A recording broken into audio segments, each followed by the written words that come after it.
Hey guys, today we are reviewing Doctor Who Season 10. Now this is Peter Capaldi's final season as the Doctor, and we were very excited, and we had to wait a long time for this one. Yeah, we had to wait like almost a year and a half, I think, if not a little longer for this season. This is also Stephen Moffat's last season, thank God. We'll talk about that a little bit more towards the end of the video.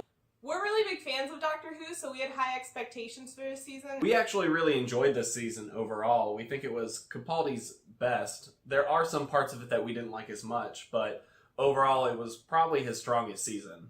Well, we did like this season and thought that it was probably Capaldi's strongest season overall, especially with his character development and with the companion choice. I personally only liked about 4 out of the 12 episodes as a whole, like as the episode by itself. But I really liked the things that developed within the episode. I just didn't like all of the episodes. I would agree. I think I liked more episodes than you on a episode-by-episode basis, but the strong point was definitely the characters and how they developed, and not necessarily the plot. A lot of the episodes were like standard Doctor Who episodes, nothing really special. I will say the highlight of the season was definitely the companion, Bill. She is my new favorite since like David Tennant times. Yeah, I love Bill. I think she is a breath of fresh air after Clara, because Clara is my least favorite companion of all time. I think she ruined parts of the show. Well, and it was just a really nice difference between Clara, who was very starry-eyed and very, head over heels for the whole Doctor Who experience, and I felt like Bill was just like more along for the ride, and she was very down to earth and very chill and very smart at the same time. I really liked her, and this was also our first LGBT companion of the reboot series, so I really enjoyed that aspect. Yeah, I definitely think it was interesting how Bill actually challenged the Doctor in a lot of ways, and unlike Clara, it wasn't like a temper tantrum, like, don't tell me I can't do things. It was more just like, when it needed to happen, she was there to just like, say, no, Doctor, you need to slow down. The 4 episodes I ended up enjoying the most was the very first one, not the Christmas special, which I think is the technical first episode of the season, but the one titled The Pilot. I really liked the intro of Bill in that. I think it was really well done, and a lot of mystery for the season and its overarching plot was established in that episode. And then I really liked the last 3 episodes of the season, so I had a lot of middle ground that I was just kind of like meh about. One of the highlights of the season for me was the 3-parter, and the biggest thing that happened was the Doctor actually went blind during those episodes. It was actually the episode prior, but I thought it did something really interesting for the Doctor because he wasn't able to just run off and do his own thing. He had to depend on people, so like the whole time Nardole is having to like read things for him and tell him what's going on, and he's just playing along. And I thought it was very interesting what they did with his character in regards to Bill. Yeah, because he ends up lying to Bill about it, and towards the end of that 3-parter, that lying ends up biting him in the ass very hard, and Bill ends up like pretty much sacrificing or almost sacrificing her life to get his vision back. Bill was such a take charge character in this whole season, and she's a really great companion to the Doctor. I actually really liked in episode 3 how she was really grounding for the Doctor. That was the episode with the Frost Fair, and he basically sees a little kid get sucked down through the ice and just leaves him for dead. He's whatever. Like, oh, he's already lost, you can't save him. And she's like, excuse me? No, that's not how we work. And I always really enjoy the Doctor Who episodes where the companion has to rein him back in. Like the very first episode with Donna, where she's not formally a companion yet, but her very first episode with David. That's like one of my absolute, like, the Doctor needs his people to ground him back to Earth so he doesn't just go off the deep end and just let everybody die. Yeah, because then people will just be dying and murdered and everything. Yeah, and a fun fact about that episode, if you didn't know, the Frost Fair was actually referenced in a Matt Smith episode with River, and River's coming back to her cell that she frequently just leaves, and she mentions that she was just at the Frost Fair with the Doctor. So I really like that callback to River, especially since we haven't really gotten to see her in a while. One of the biggest overarching plot points throughout the season was this vault that the Doctor was guarding and who was inside. And it wasn't a big surprise. It ended up being Missy, the Master, who was inside the vault. And Her development was interesting this season. I really enjoyed her character. I really liked her when she was first introduced a while back, but I really loved her this season. Yeah, I've always really enjoyed her character. I always thought that she was really hilarious and brought a funny dynamic to the Doctor, because the old Master was a little too menacing, where she's more like a playful evil. Well, and also the biggest development of her character over this season is the fact that she develops a lot of compassion in this season, which is something we have not seen from the Master yet in the reboot of Doctor Who. So that was an interesting development, especially because her and the Doctor are supposed to be bitter rivals, and you see a lot more of where their friendship from their past used to be in this season, with how she responds to things and the way she comes around to some certain situations. You can really see how the Doctor and the Master were friends way back when, because I've always thought it was really weird that they used to be friends with the Master that we currently know. I was always like, how? Why? What? And I never really got that with the old Master as much, whereas this one they definitely said multiple times, oh, well, we were best friends. We used to do everything together. Which they mentioned it before, but you didn't feel that. You felt it a lot more with this Missy interaction. We've said a lot of pretty positive things about the season so far, although we did have a couple of things that bothered us throughout the season. The biggest thing for me was in episode 8, we had a regeneration trick that happened, and I always hate when those happen. They bother me. I think it's a cheap writing ploy. I think it's a cheap plot device. I don't enjoy it at all. And the way they explained why he did it, I just didn't like it. That was my biggest critique from this season. Yeah, I felt like it was a cheap trick, and honestly, it would have been really interesting to see where it would have gone if the Doctor had actually had that mindset, if he had actually been like, oh, well, these aliens invaded you, and you chose it, so I'm out, like, if that's what you choose, and for him to commit to that. Instead, they just had you think that for 20 minutes, and then go, haha, you're wrong, it's all a joke. And that was disappointing to me, because I would have rather them commit to it, and maybe have Bill bring him back from that instead.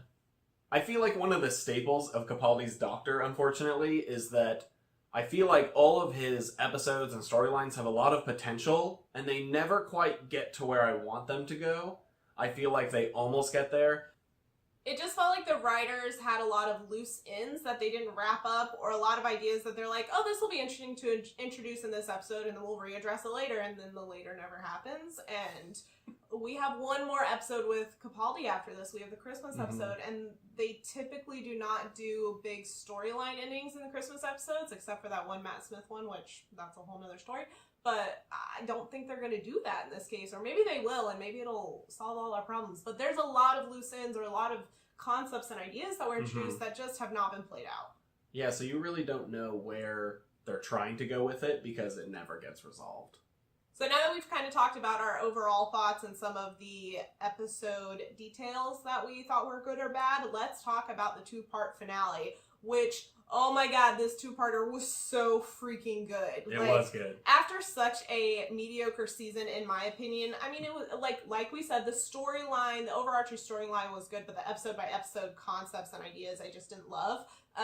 This two-parter was so well executed, in my opinion. This finale had a lot of stuff going on in it. They brought in a lot of different elements, one of which was the Cybermen, which they got introduced near the end of the first episode of the two-parter. I thought it was really interesting how they kind of did their origin, and especially the fact that the Master had a hand in it, which was another big reveal. Yeah, we had two Masters in this episode, which has not happened before. We've had two Doctors, we've had three Doctors, but we haven't had two Masters. I really liked getting to see Michelle Gomez and John Sim interact in this episode, this two-parter episodes.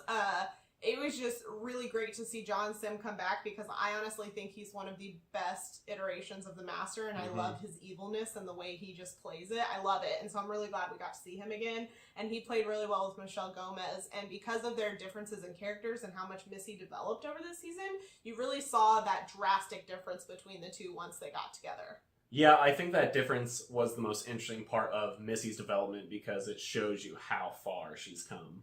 We did see some reoccurring themes in this finale two-parter as well. So Stephen Moffat seems to have or not just Stephen Moffat, everybody who's worked on Doctor Who seems to love making companions go through these long time periods where they have to wait for the Doctor or they get stuck in these shitty situations where the Doctor has to wait a long time to come back to them for whatever reason. And it's just, I feel like they were like, we haven't done that to Bill yet. We should do that before she's out, otherwise she's not a true companion. We gotta do it before the end. Yeah. The title of this last episode is The Doctor Falls, and Stephen Moffat just seems to have an obsession with making his heroes fall. I mean, you got Sherlock, and then you got Doctor Who. I'm pretty sure. I feel like there's another episode of Doctor Who called The Doctor Falls, because I feel like it happens so often, or something very similar to it. Yeah, he just seems to have an obsession with it, and he just keeps going back to it. So that was some interesting things that we keep seeing pop up over time. Which I always think it's interesting that they have to, like, show, oh, the Doctor falls, the Doctor's going... Like, the episode started out with him starting to regenerate, and I just feel like it's so unnecessary. I agree. Because we all know it's the finale. We know it's the end of Capaldi's run. You don't have to hook us with the whole, like, glowing hands thing. Like, we know. We're here at the finale. Well, the reason they did that is because everybody expected Capaldi to regenerate in this episode, and he did not. So, talking about the ending, let's talk about that a little bit.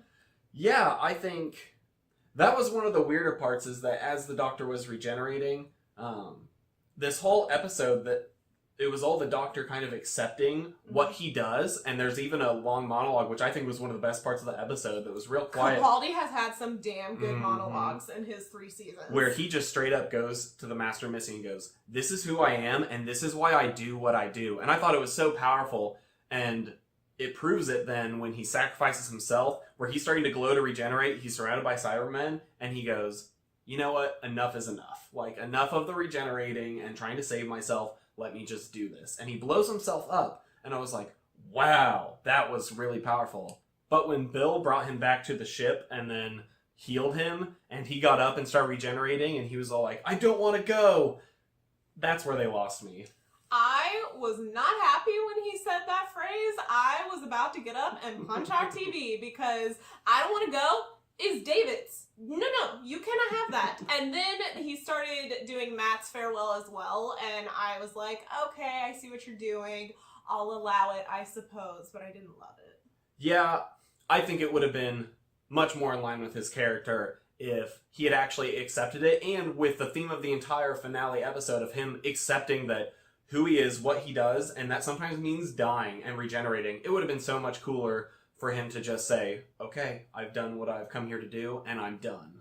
Yeah, it was just a fake out, and fake outs don't go over well with either of us at all, and I think it was just a cheap ploy for them to drag out his regeneration to the Christmas special. It's almost like in the writing room, at the tail end of it, they're like, oh, guys, we got one more episode, so we need to twist this a little bit to make sure he'll be fine. Yeah, let's keep it going. Yeah, so... Which is cheap and bad storytelling. Yeah, so I think that was the weakest part of the two-parter finale. However, there were a couple of really good parts about it that made me excited for the ending and also for this Christmas special. So the first one was bringing back the Puddle Girl, From Heather, the very first episode. From the very first episode, and I really liked how they brought that full circle and how Bill got to have somewhat of a happy-ish ending with it. I totally didn't see that coming because they were like, oh, why are you crying? You're a Cyberman now after Bill gets turned into a Cyberman. And they're like, oh, you can't cry. And it is so cool how they went back to it and why she has the tears. But also something someone on the internet pointed out, because I did not piece this together myself somehow. You know how Cybermen have the tear drops in their things? It's because Bill can cry. You know how they have the circles in their chest? It's because she had a hole cut out of her chest. So, she actually had a major impact on their design. Oh. Yeah, I didn't even put that together, but someone on the internet did, and thank God for internet people, because y'all are smart. That's crazy. I didn't realize that at all. Me neither. I think if we had gone back and rewatched it, I might have eventually put it together. It takes me a couple rewatches of episodes for me to, fully absorb all of the meanings from all of the deeper levels of things. Yeah, because there's so much lore going on in Doctor Who that you're constantly like, oh, is this a new thing they're introducing, new information, or is it a throwback to, 60-year-old information? Right. The biggest thing that sets up the Christmas special is actually when Capaldi is regenerating, he pops out of the TARDIS somewhere random, and you're like, where the heck is he? And it's snowing.